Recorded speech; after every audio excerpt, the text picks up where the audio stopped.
সকাল শিক্ষার্থীরা, আশা করি সবাই ভালো এবং সুস্থ আছো। চুয়েট স্কুল অ্যান্ড কলেজ কর্তৃক আয়োজিত অনলাইন ক্লাসে তোমাদের সবাইকে আমন্ত্রিত। আজকে আমরা হিসাব বিজ্ঞানের অধ্যায় 11 ক্রয় মূল্য ও বিক্রয় মূল্য কিভাবে পণ্যের উপর নির্ধারণ করা যায় সেই অংশটি নিয়ে আলোচনা করব। প্রতিটি ব্যবসা প্রতিষ্ঠানের কিন্তু হিসাব সংরক্ষণের মুখ্য উদ্দেশ্য থাকে প্রকৃত লাভ বা ক্ষতি নির্ণয় করা। আর ব্যবসায়ী যদি প্রকৃত লাভ ক্ষতি সঠিকভাবে নির্ণয় করতেই চায়, তবে অবশ্যই পণ্যের ক্রয় মূল্য ও বিক্রয় মূল্য নির্ধারণের প্রক্রিয়াটি সঠিক ও যথাযোগ্যভাবে হতে হবে। এই নির্ধারণের জন্য ব্যবসায়ীরা হিসাব বিজ্ঞানে একটি ধাপ বা ছক অনুসরণ করে থাকে। তাহলে দেখো সেই ছকটি কি।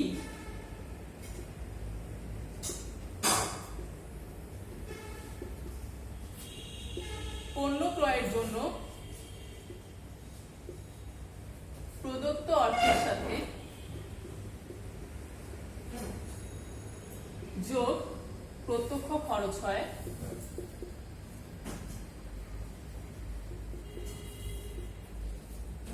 প্রত্যক্ষ খরচ যোগ করার পর যে অ্যামাউন্টটা পাওয়া যায় সেটাকে বলা হয় ক্রয় মূল্য। ক্রয় মূল্যের সাথে যোগ হয় পরোক্ষ খরচ, যোগ হলে পাওয়া যায় বিক্রয় মূল্য।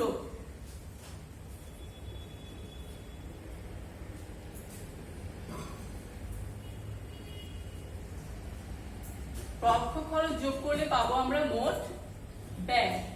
মোট ব্যয়ের সাথে প্রত্যাশিত মুনাফা যোগ করে পাওয়া যাবে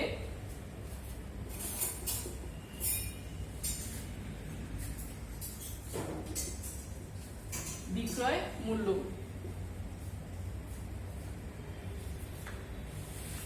তাহলে এই অঙ্কে প্রত্যক্ষ খরচ আর পরোক্ষ খরচ, ক্রয় মূল্য বিক্রয় মূল্য নির্ধারণে কোন হিসাবগুলো করা হয়ে থাকে সেটি আমরা চলো দেখি।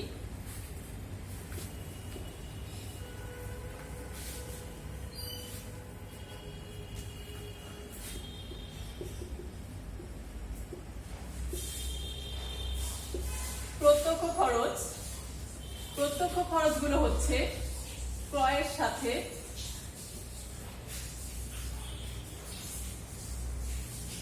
সরাসরি জড়িত খরচ।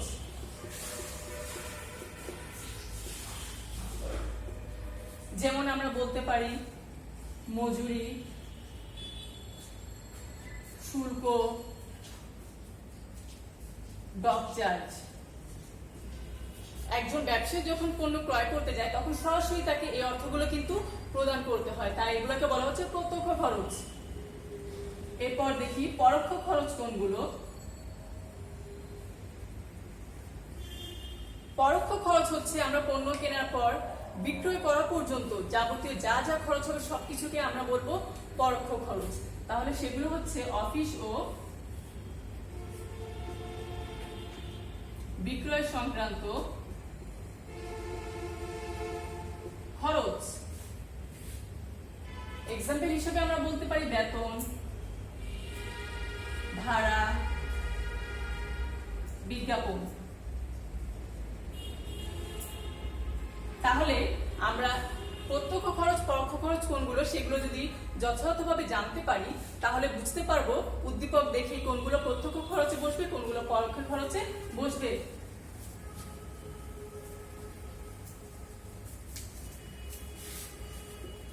তাহলে এবার আমরা বোর্ড বইয়ের 195 পৃষ্ঠার উদ্দীপক 2 নম্বর অঙ্কটা করি।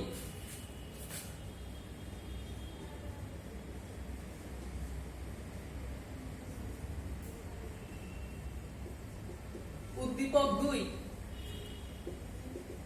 ক নম্বরে বলা আছে আমিন পেপার হাউজের প্রতিদিন কাগজের ক্রয় মূল্য নির্ণয় করো।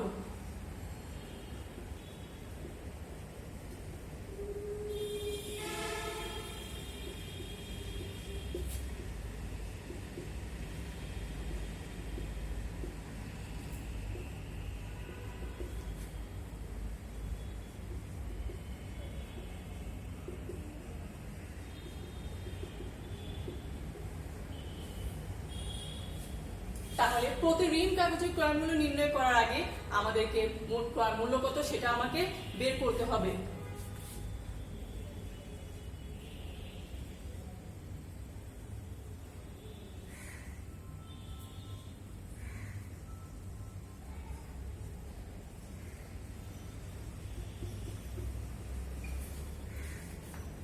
তাহলে ক্রয় মূল্য ধাপগুলো আমরা জানি। পণ্য ক্রয়ের জন্য প্রদত্ত অর্থের সাথে যোগ হবে প্রত্যক্ষ খরচ। তাহলে উদ্দীপক থেকে দেখি, কাগজ ক্রয়ের জন্য প্রদত্ত অর্থ, এক দিস্তা কাগজের দাম ছিল 18 টাকা। তাহলে 100 রিম ক্রয় করেছে। তাহলে 1 রিম সমান কিন্তু আমরা জানি কত, 20 দিস্তা। তাহলে আমরা 100 রিমের সাথে গুণ দিব 20। আমরা অঙ্কের শেষে নোট দিয়ে রাখতে পারি, যেহেতু 1 রিম সমান 20 দিস্তা। তাহলে আমরা এটা গুণ করি। গুণ করলে আমরা আসলে কত পাবো দেখি।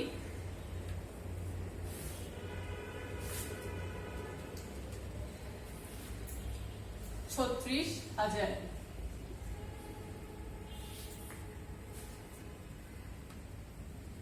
এটার সাথে আমার যোগ হবে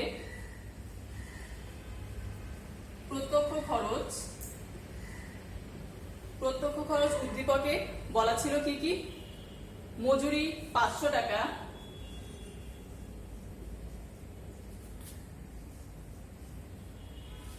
গাড়ি ভাড়া 1000 টাকা,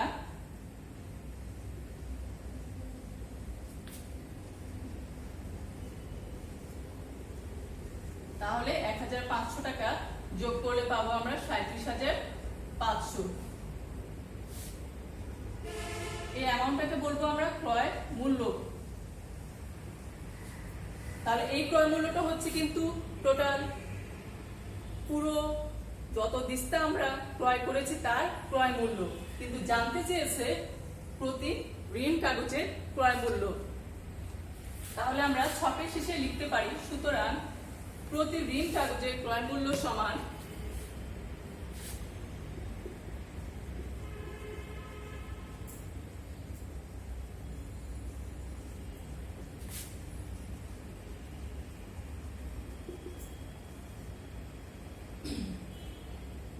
ক্রয় মূল্য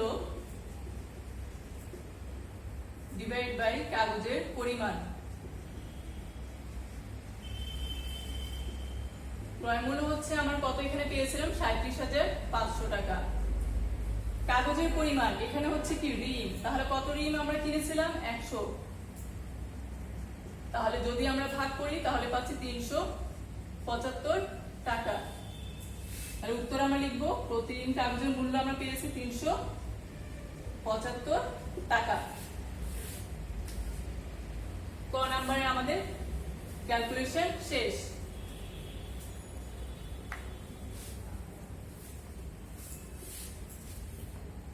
এবার আসো খ নাম্বার, প্রতি দিস্তা কাগজের মোট ব্যয় নির্ণয়।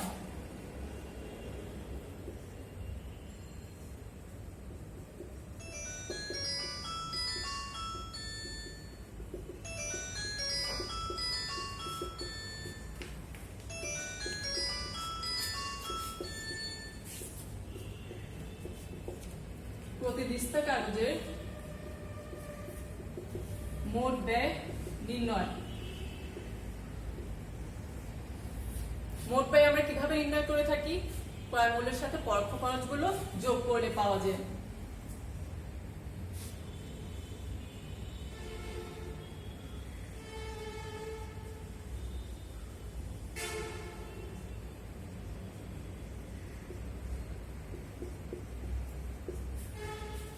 তাহলে দেখো আমরা ক্রয় মূল্য কিন্তু ক নাম্বারে নির্ণয় করেছিলাম।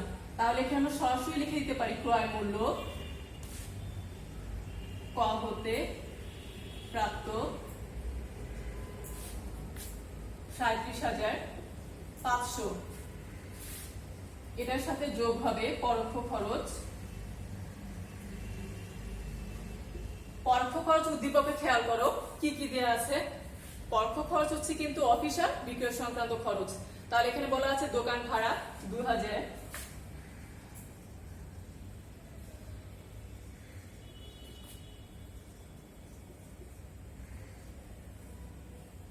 বিদ্যুৎ ও টেলিফোন বিল 1000,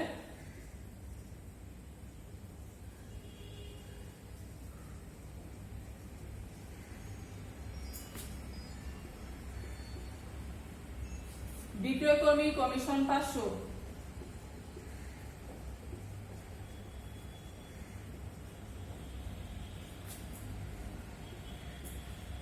তাহলে যোগ করে যোগফল হচ্ছে 3500, তাহলে যোগফল হচ্ছে 41,000। তাহলে এই ক্রয় মূল্যের সাথে পরোক্ষ খরচ যোগ করে যেটা পাচ্ছি সেটাকে বলবো আমরা মোট ব্যয়। তাহলে আমাদের কিন্তু খ নম্বরে জানতে চেয়েছে প্রতি দিস্তা কাগজের মোট ব্যয়। তাহলে চলো প্রতি দিস্তা কাগজের মোট ব্যয় আমরা ছকের শেষে লিখবো।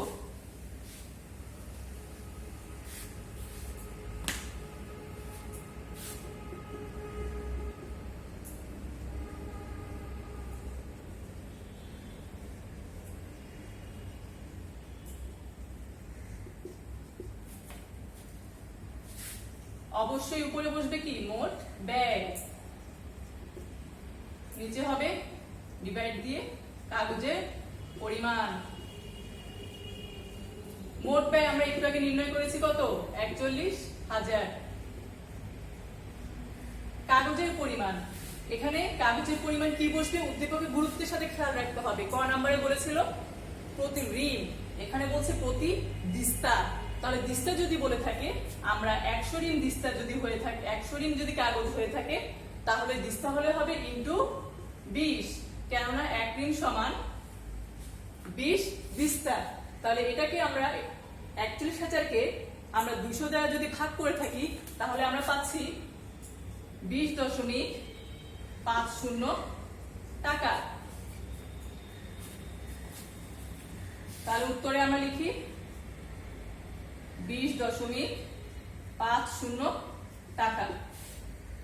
তাহলে ক নম্বরের ক্যালকুলেশনটি আশা করি সবাই বুঝতে পেরেছো।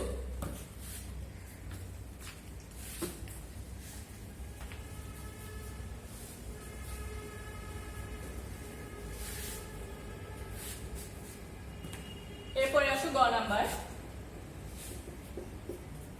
গ নাম্বারে বলছে বিক্রিত কাগজের মোট ব্যয় 40,000 টাকা ধরে।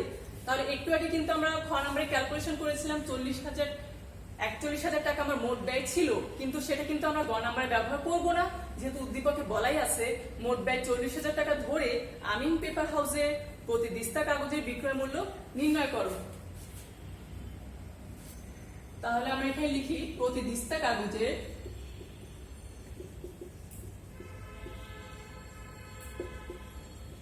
মোট বিক্রয় মূল্য নির্ণয়।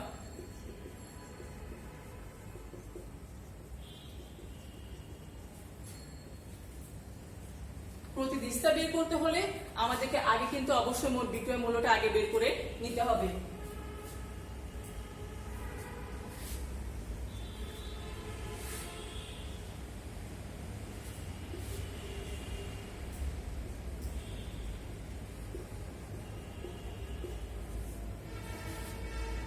তাহলে গ নম্বরে বলা আছে মোট ব্যয়, পাশে ব্রেকেটে আমরা লিখে দিব প্রশ্নে প্রদত্ত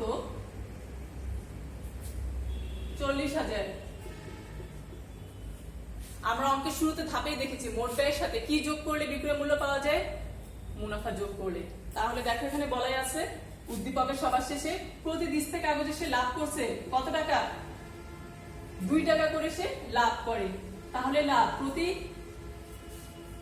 দিস্তা কাগজে 2 টাকা করে যদি লাভ করে থাকে তাহলে আমরা অবশ্যই বলতে পারি এখানে কত, 100 ঋণের সাথে 20 দিস্তা যদি আমরা গুণ দিই তাহলে আমরা টোটাল মোট দিস্তার পরিমাণটা জানতে পারবো। এটার সাথে গুণ হয়ে যাবে 2 টাকা। লাভ বলেছে প্রতি দিস্তা কাগজে 2 টাকা করে লাভ করে থাকে। তাহলে উদ্দীপকের শুরুতে বলা আছে 100 ঋণ কাগজ সে ক্রয় করে থাকে। তাহলে 1 ঋণ সমান 20 দিস্তা, আবার আমরা গুণ দিলাম ইনটু 2। তাহলে লাভ হলো কত টাকা,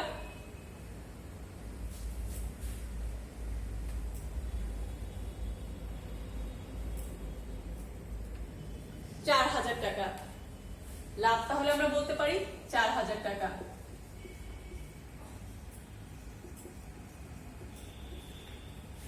অঙ্কটা হচ্ছে আমার জন্য বিক্রয় মূল্য।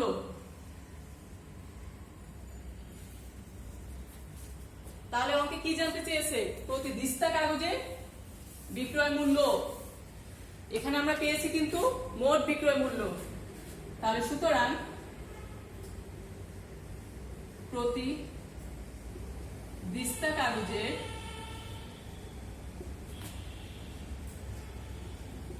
বিক্রয় মূল্য সমান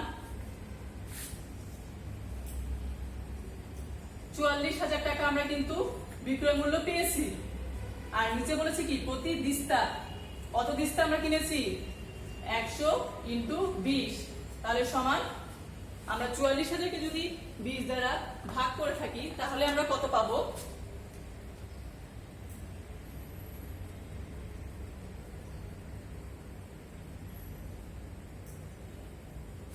22 টাকা।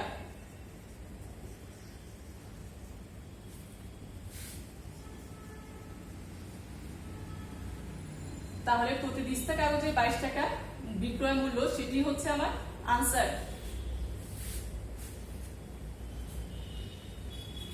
তাহলে আমরা দেখতে পারলাম কিভাবে একটা ব্যবসা প্রতিষ্ঠান তার ক্রয় মূল্য নির্ধারণ করে থাকে, এরপর মোট ব্যয় নির্ধারণ করে থাকে, এর উপর মুনাফা যোগ করে কিভাবে সবার শেষে বিক্রয় মূল্য নির্ধারণ করে থাকে। তাহলে আমরা এই অঙ্কের সাথে সঙ্গতি রেখে বই যে অঙ্কগুলো আছে তোমরা সবাই বাসায় সেগুলো চর্চা করবে। আর যেহেতু অবশ্যই এখনো তোমাদের করোনা কারণে, মহামারীর কারণে তোমাদের বন্ধ চলছে, তোমরা বাসায় অবশ্যই স্বাস্থ্যবিধি মেনে চলবে, নিয়মিত খাওয়া দাওয়া করবে, পাশাপাশি অবশ্যই পড়াশোনা করবে। জীবন হোক কর্মময়। আমরা পড়ার পাশাপাশি অবশ্যই বাসায় কাজগুলোও কিন্তু মা বাবাকে কাজে সাহায্য করতে পারি, তাহলে সেই ব্যাপারগুলো আমরা অবশ্যই খেয়াল রাখবো। সবাই ভালো থাকবে, সুস্থ থাকবে, নিরাপদে থাকবে। আল্লাহ হাফিজ সবাইকে।